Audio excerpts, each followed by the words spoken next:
To sort columns in alphabetical order in Excel, start by selecting your data range. Click and drag to highlight the entire dataset you want to sort, including all related columns and your column headers. You'll see the selected range highlighted with a blue or gray border. Next, click on the Data tab in the top ribbon. It's usually between the Formulas and Review tabs. The ribbon will change to show the Sort and Filter tools. Now click the Sort button in the Sort and Filter group.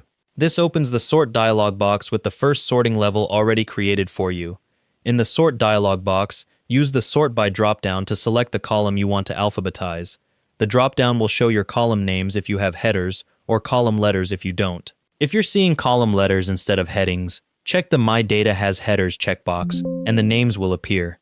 For the Sort On dropdown, select Cell Values. This is the middle section of the dialog box, right below the Sort By field. Then in the Order dropdown at the bottom, select A to Z for ascending alphabetical order. This sorts from smallest to largest or earliest to latest for text values. Finally, click the OK button in the bottom right of the dialog box. The window closes, and your data reorders immediately in alphabetical order.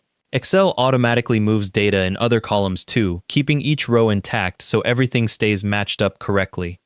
Here are a few things to keep in mind. First, don't use the quick A to Z or Z to A buttons on the Data tab if you have multiple columns.